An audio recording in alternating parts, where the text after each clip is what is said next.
Ayer hablábamos con Fernando Gómez sobre su libro El mundo a través de sus cárceles y hoy, pues hemos pensado que sería interesante conocer cómo son nuestras cárceles por dentro. Enrique Rodrigo es licenciado en Sociología por la Universidad de Salamanca. Desde el año 2003 es funcionario de prisiones en el Ministerio del Interior. Ha trabajado, fíjate, en los centros penitenciarios de Zuera, en Zaragoza, Herrera de la Mancha, Aranjuez y también en Ocaña 2. Y en la actualidad pertenece al Cuerpo Especial de Instituciones Penitenciarias, en el que está desarrollando su trabajo como gestor de formación e inserción laboral.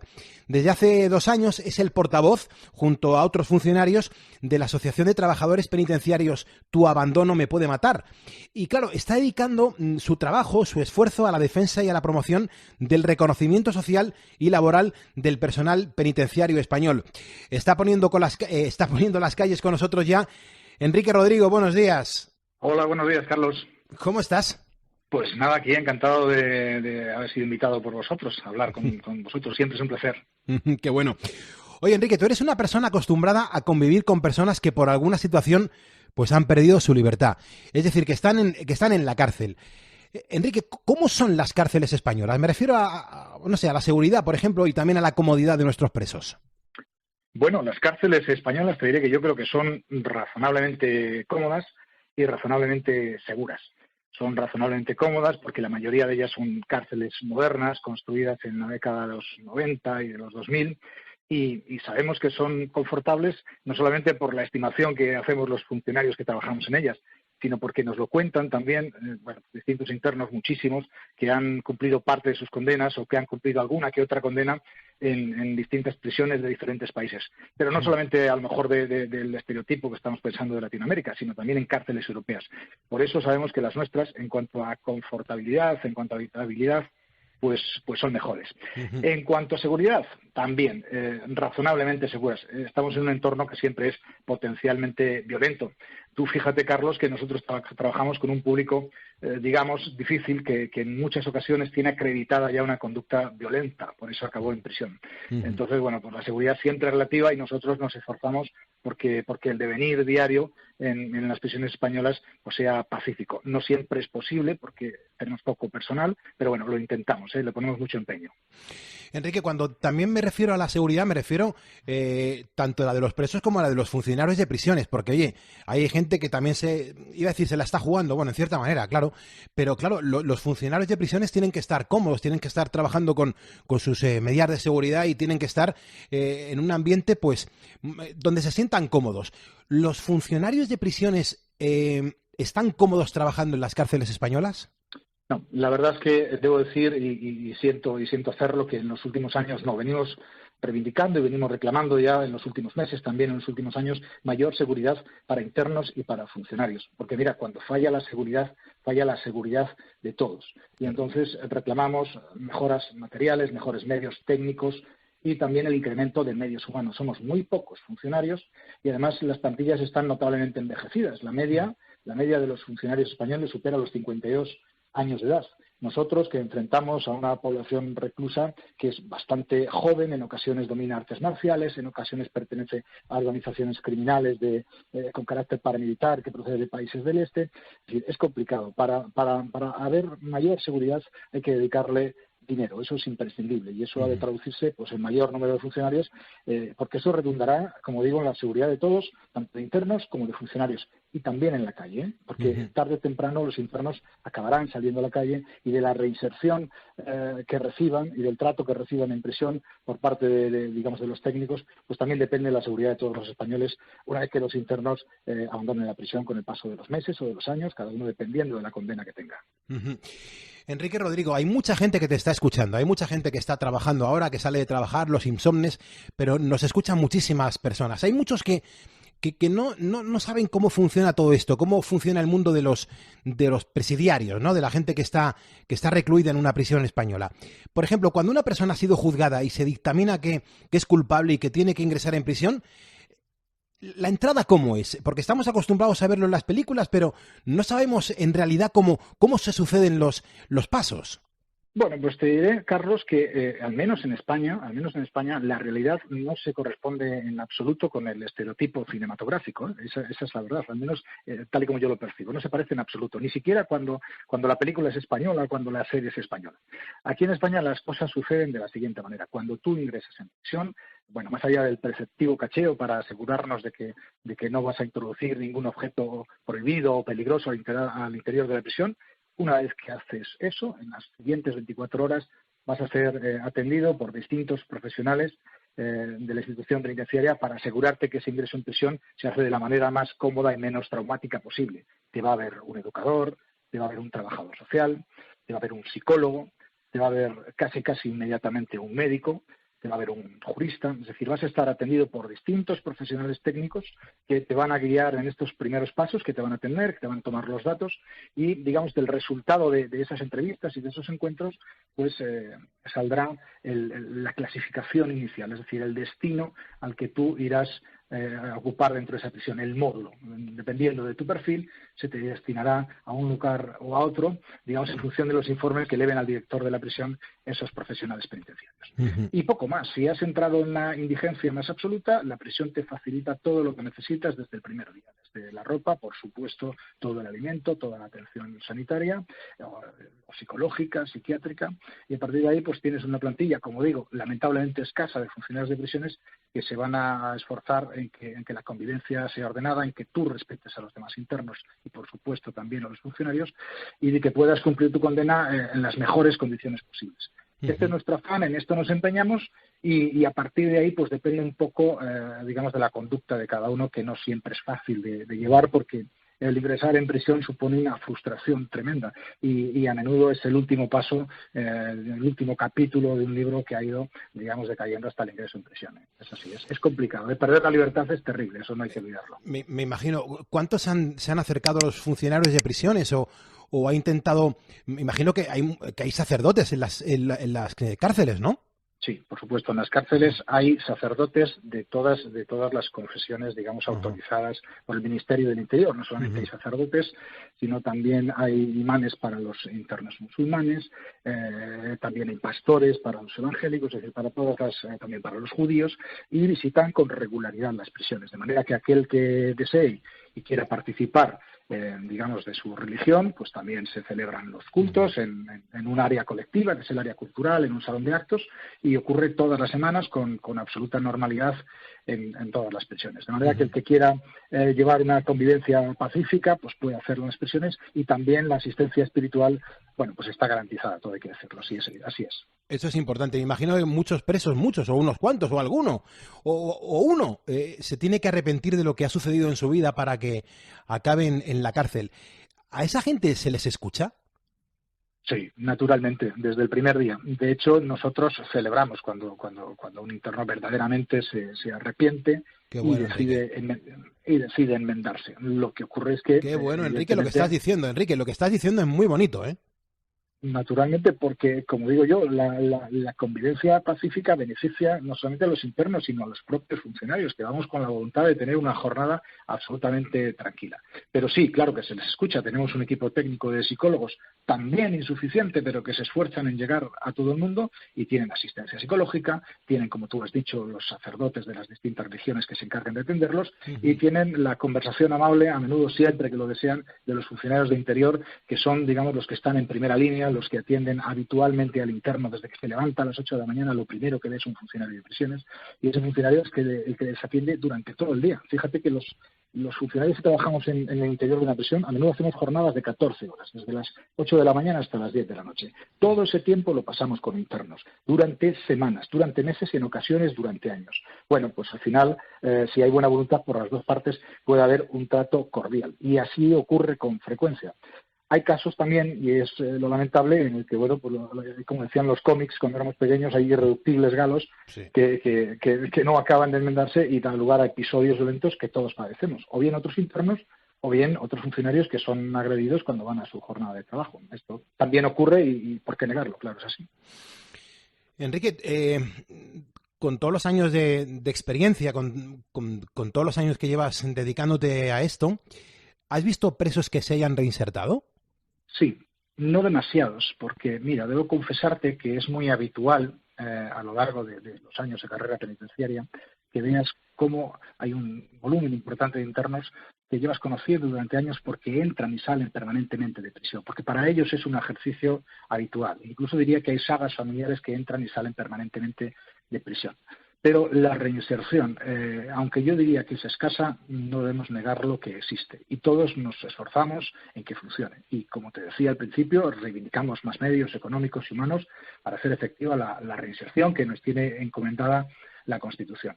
Sí, pero el porcentaje es deseable. De hecho, fíjate, si el porcentaje de reinserción fuera muy elevado, lo conoceríamos y se publicaría habitualmente porque a las administraciones, que siempre tienen un carácter político, le gusta exhibir sus logros. Y los logros en reinserción no se publican mucho, con lo cual yo creo que son escasos, pero siempre esperanzadores, ¿eh? Nosotros siempre tenemos la voluntad de participar y de esforzarnos en conseguirla, ¿eh? Uh-huh.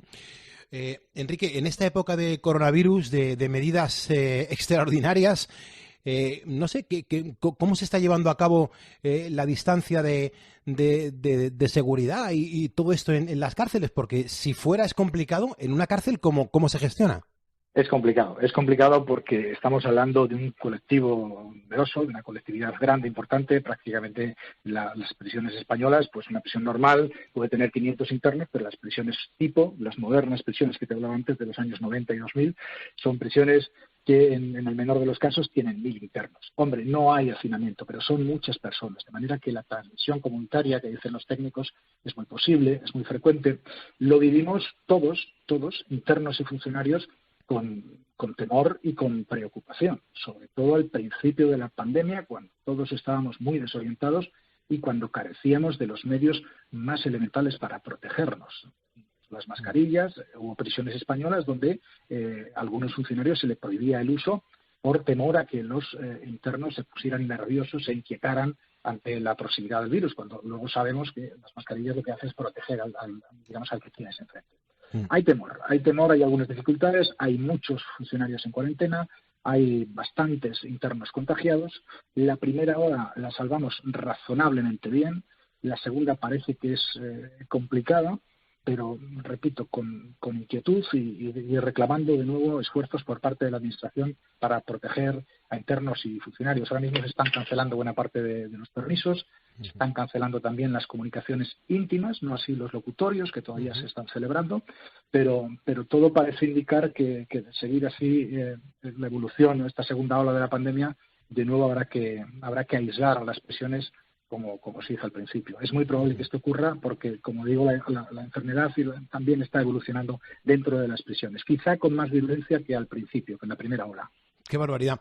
Enrique, tengo información contradictoria. Yo, desde que estamos poniendo las calles aquí en la cadena COPE en 2015, ya sabes que yo he estado 20 y tantos años en Cadena 100, pero desde que hago este horario, en la madrugada, pues habré recibido unas 6, 8 cartas de presos. Unos me dicen que me escuchan y otros me dicen que no me pueden escuchar y que tengo que mover los hilos para que se pueda escuchar la radio en la cárcel. Cuéntame un poco, ¿los presos pueden escuchar la radio o no?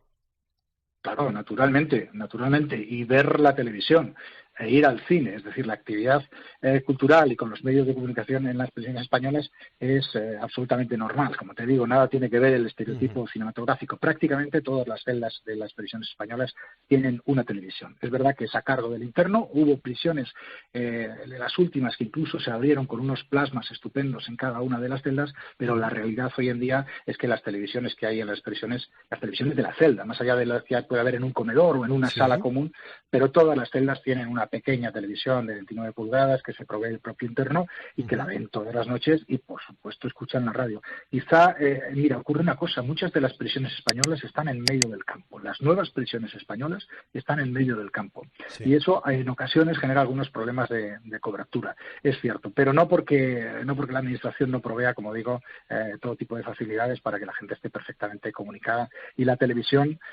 cuentan los funcionarios más antiguos que cuando llegaron las televisiones masivas masivamente a las celdas de los internos fue un bálsamo extraordinario para la convivencia, porque supone pues un elemento de entretenimiento que ayuda mucho a estar tranquilo y a que las horas pasen pues lenta y pausadamente. O sea que sí, ven las teles, oyen la radio, pero como digo, los que están fuera de los entornos urbanos, algunos centros penitenciarios, a veces es cierto que hay algunos problemas de cobertura. Estamos, al fin y al cabo, en mitad del campo, como digo. Uh-huh.